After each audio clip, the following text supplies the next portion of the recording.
So, guys, we're talking about the new album, Sounds of the Forgotten. Just tell me how long it took to record this album. What was the period of length of studio time? Jake. Uh, we flew out January 1st, 2023 for drums and we tracked those in Woodland Hills in Los Angeles. That was less than a week, about a week, with Marco Miniman in Zeus. And then had a couple days off, and then we went to Big Blue North in Utica, New York for about a month. And then Joseph was with Zeus not Boston, outside Mass. Where in Massachusetts is that? Wilbraham by Springfield. Wilbraham. uh, and you were there for how long? About a month as well? Yeah, like 3 weeks. It was madness. It was chaos. Yeah, what happened? What went wrong?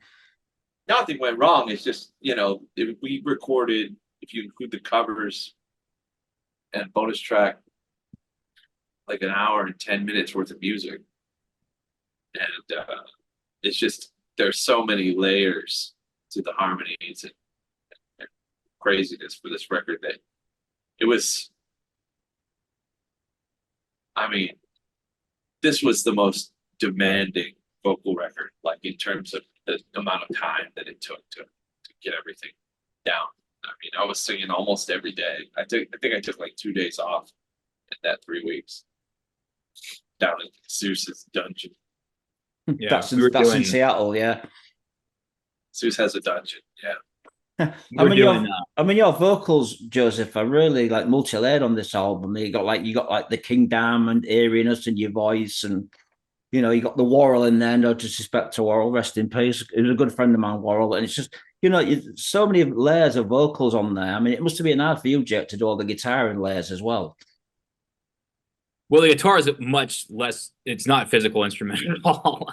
I wish it were, because I wouldn't have gained so much weight from boozing and just sitting there playing for how long you're doing. But yeah, it becomes a lot because the ideas in your head, your mind doesn't tell you, oh well, that's going to take that long. It's just you got to hear them and you got to get them out, and they take it was a process, man. It was a long time for everyone, and also just like you get the drums, and then you have to have certain things built on top of each other before other people can come in and do their parts. And so there's a little bit of a there is a clock going on there a little bit to get that, and then but it becomes a lot of fun when you kind of have the base built, not BASS, but the base of the songs, and then you can kind of come in there and really start getting fun. And that's what we do a lot of the stuff for. The best parts in the studio are like when you have that time to be creative, be like, oh, let's check out this part underneath this. How cool is that? And then you listen back to the mix and you're like, where the fuck is that? Turn it up. And so it can be fun once all the hard work's put into it. Right. But yeah, it was a process for sure. It was cold as hell too. We did it in upstate New York, and again, I don't know what minus 17 degrees Fahrenheit would be for you guys, but pretty cold. Okay, the album features Marco doing the session drumming on the album. What band does Marco work with, and why is he not playing the band now? He's busy. Yeah. Yeah. For Marco plays with the Aristocrats too, that's his fusion, jazz fusion, rock fusion, however you call it, band. He's quite popular with that. We first used Marco as our session drummer on Curse of Autumn. Kind of had a deal worked out with him for doing Sounds of the Forgotten as well. And he's just absolutely tremendous in the studio. Tremendous to hang out with too. He is a songwriter and overall musician, so it's very easy, especially I was talking about earlier with how Joseph and I do our demos. If you're not us, it just sounds like a bunch of chaotic noise. So to have someone like Marco be able to go in there and do what he can do on top of that, is very seamless. And it also, you know, it saves us a lot of time and money by having a pro like Marco. And we have our new drummer, Chris Sagonias, too, who can execute all that stuff too. And he's a great drummer. So what band was Chris in? What band was Chris in before he joined you guys? Chris and Jerry have their own act called Wax Owls, which if you're a metal fan, you would never heard of. No, I'm going to check them out. When I want to review the album earlier on, I just saw the name Wax Owls. Like, who the fuck's this shit? It's like Mumford and Sons meets some of the slower U2 songs. Okay, I'm going to have to check these guys out. I'll let you know what I think of them when I've listened to them. But if you're a metal fan, for what Marco plays with, or he played with Necrophagus, you know, technical death metal king, basically. And he also played with UK, which I just great prog band. He did like their reunion tour. He basically covered Bill Bruford's parts and Bill Bruford, and then his name escapes me right now. But anyways, it'll come to me later. But great fucking drummer, Marco is. I mean, the new album. I mean, what's your favorite songs? For me, I mean, it's a faultless album. There's not one bad song on the album. It's such a perfect, solid album. And like I said to you earlier, I think Evergrey is going to be a very close album when that's released. But you guys at the minute are at the top of the scale. So, I mean, what's your favorite songs off this new album? Do you have any favorites? Go ahead, Joseph. Yeah, I mean, it always goes back and forth between Insidious and Where Do I Begin, because they're so polar opposite. It's just, you know, with music, it all depends on the mood you're in. I think, you know, I've never been one of those people or understood those people that always listen to thrash metal. Like, I don't understand how you like one-dimensional, like you have like one button on your machine. Yeah. You know, like, so it always depends on what mood I'm in. Yeah. So you don't have a favorite song on the album at the minute, then, Joseph? There's none that you particularly like. Wow, this is my one at the moment. No, I can't do it.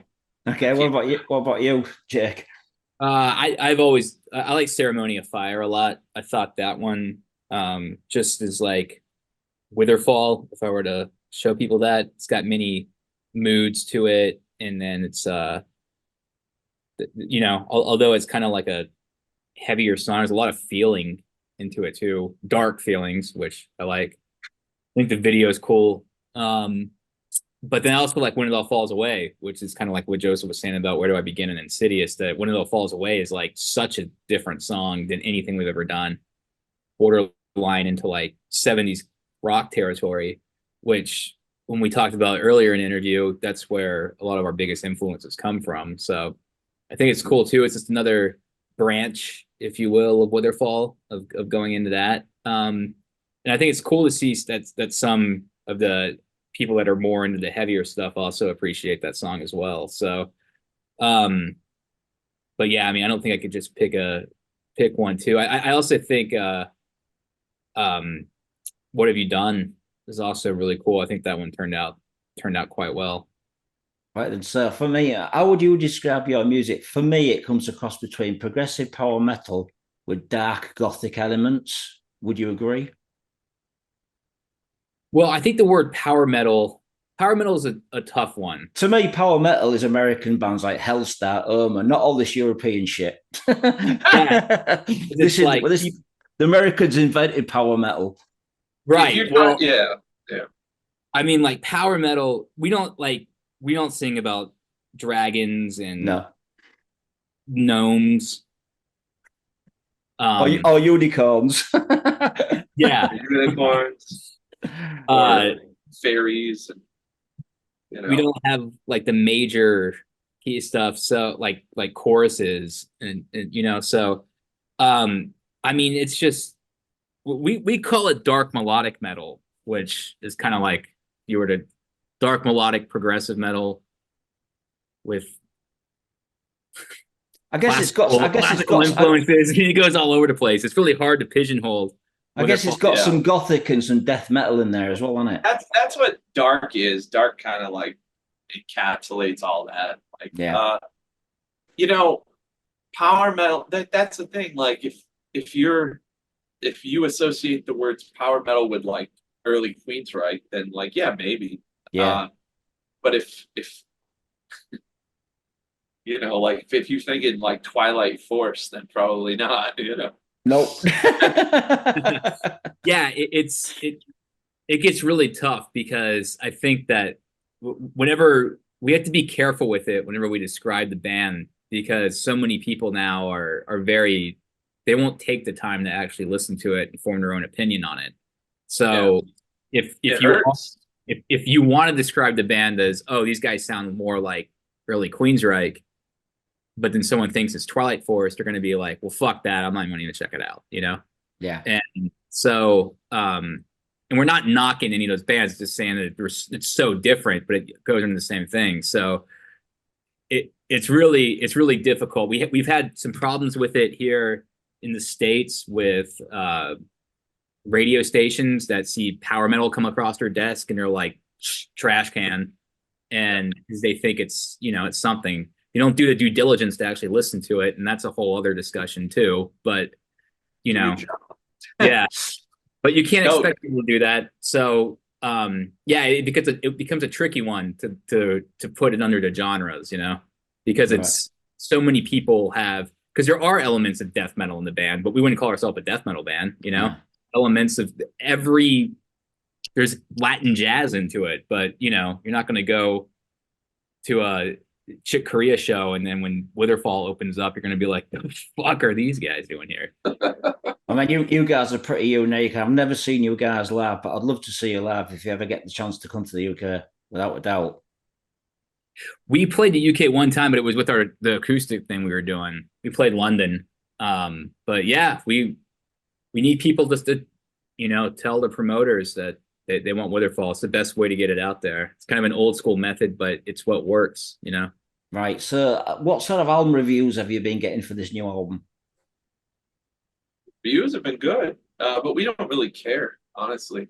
I don't give two shits about what people think about the music. I mean, if you look back in the history of reviews, I think there's a website that's only bad reviews that like didn't age well.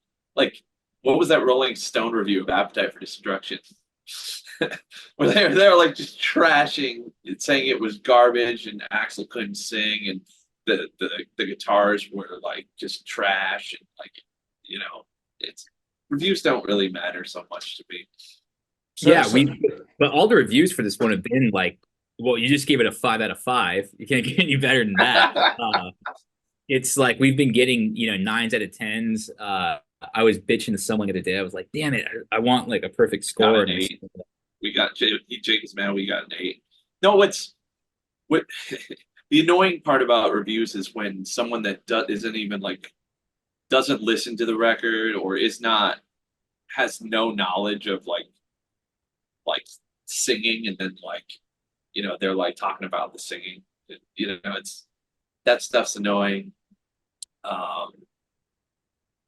It's as far as like once in a while you read a review and you can tell that the reviewer like actually listened to not only the record as a whole, but like really paid attention to certain elements. When they mention like certain elements, and it makes you happy.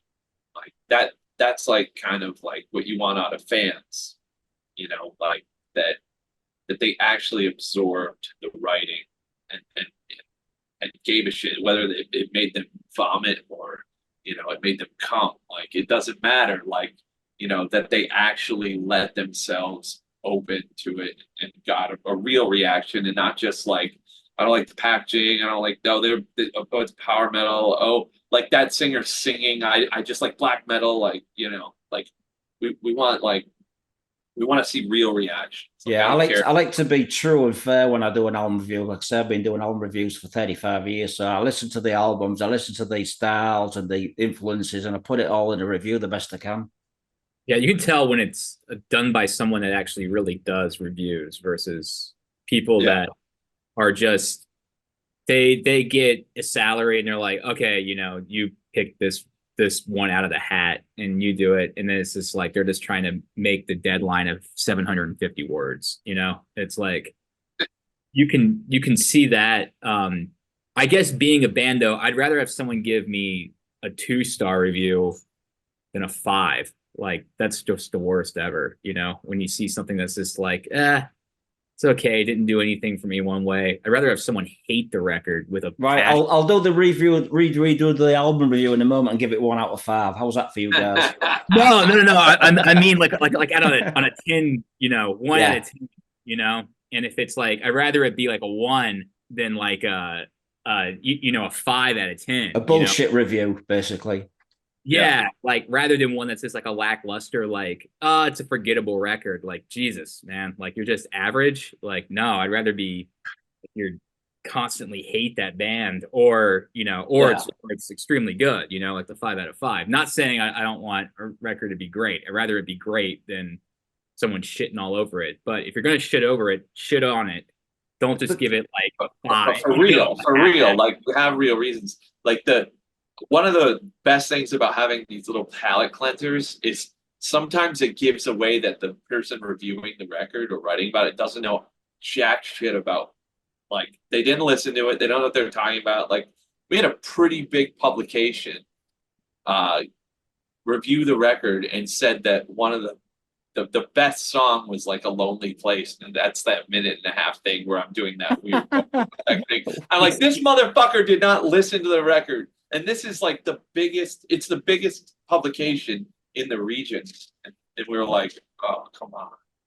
I mean, the big question is, how are you going to top this album with the next one? Because every time a band does an album that's really, really good, it's really difficult for them to make the next steps. Most bands just fall off the radar. How are you guys going to top the next one?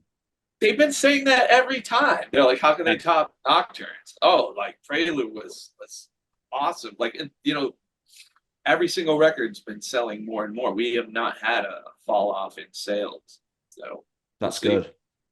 Yeah. We don't think about it that way. If we were to think about like what the fans would want, we'd go through our whatever the charts are on it and see what songs, the best performing one, and write an entire record like that, which I think is what some bands do.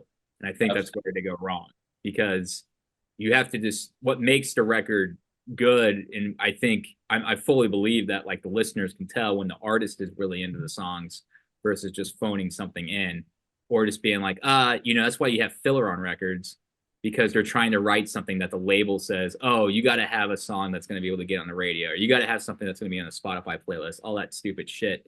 Fuck that. Like, it's the chemistry. It's the chemistry within the band that works. Yeah, and we want to write stuff that we want to listen to. Going back to like Nocturnes, when for me, it's like if I put the record on and I'm like, okay, cool. If I were to hear this, I would be like, these are cool songs. This is good production, good product. That's all that matters. And so we just do what we want to do. We don't really think about it. Definitely don't think about really like how we're going to top the next record. If anything, it's like we branch off of what we already did with Prelude, or with Sounds and explore territories now that we kind of already opened. So that's what's cool with Witherfall. I think the one thing that you can do is you learn in the productions, like, this way of doing things works. So we'll follow suit when it comes time, to dig into the production and bring to life the next set of songs. Right. That's really all you can do. Yeah, there's been times too, like where stuff has been an experiment in the studio, and then maybe what's in your head doesn't quite translate. When it's all said and done, and you're listening back to it, and you're like, okay, well, that glad we did that and explored that, but we don't need to go back to it. It didn't really quite work out. That happens, and to me, that's always kind of good, because at least you actually did it. You don't have to second guess it or anything. So right. So that stuff happens, and then or you're like, okay, well, next time I do that, I'm going to do it this way because this is going to be better for it. So yeah. Okay, then. So moving on, just before we finish the interview, you guys are going to be touring with Angra later this year. Have you got any plans to tour the US? We have a booking agent in the US, but it's getting to the point where I just think that bands just don't want to have us out. Like they don't want to go on after us. Like, Or are you too intimidating? no, man. I mean, nobody wants to be on stage with Anthony. That's the problem. I think a lot of the stuff too is like it goes with that genre thing of like, Yeah, that's not to say that we're anything like the artist I'm about to say, because we're not. But Alan Holdsworth had an interview where he was like, the record label was riding his ass because he's like, you're not getting on the radio. And he's like, well, I'm too rock for the jazz stations and I'm too jazz for the rock stations. So for like, you can't put us out with like some of these death metal bands that have they do quite a bit of dates like in the States all the time. They're always the ones touring. They don't want to take us out. Power metal bands don't want to take us out. So we're kind of just like these, like, you know, the kids in school that nobody wants to hang out with. yeah. So yeah, it's I mean, yeah, we don't really have a lot of friends in high places, or the friends that we do have in high places are in very high places, and you know, it's out of their control. So, I mean, you're going to be on tour with Angra. You're looking forward to this tour. Yeah. Angra's awesome. And Bruno played with us at Keep It True, and he's the drummer for Angra. So he have friends over there. Yeah, he's our bass player Anthony he's a lot of those guys in Angra are kind of big fans of the fusion scene. Yeah, where Anthony comes from. So they all know each other. Should be really cool, man. I'm looking forward to seeing. We're playing some territories that I've never been to, and I think I really think that Angra's fan base is going to be, you know, I think it's a good billing. So we have to win them over, you know, because Angra's not a fucking easy band to go up with. So we're gonna have to be on our A game. Yeah, wow. I think it'll be good. They're very like muso, like they have some power metal, but they're also like very music focused. Yeah. Right, I'd like to thank you guys for doing this interview. I wish you all the best with the tour and the album. It's a fantastic album. I hope it sells well for you. Do you have anything to say to the fans watching this on YouTube? Next record's going to be an R&B record. Tired of this heavy metal thing. Yeah, no, I mean, thanks to everyone, and congrats on you said 35 years doing this. 35 years of Friday the 13th. Congrats, man. Where can we send the check that we paid you for the 5 out of 5? I'll send you the address later on. Yeah, cool. Okay. No, I'd like to thank you guys for doing this interview. I wish you all the best, like I said, and have a great day. Well, keep in touch, guys. And when this interview is online, would you kind enough to share it on social media? I'd appreciate that. Oh, yeah. Great, guys. Have a good day. Fantastic, and all the best. And I'll be in touch. All right. Thanks a lot, man. Cheers, guys. Thank you. Bye-bye. Take care. Bye-bye.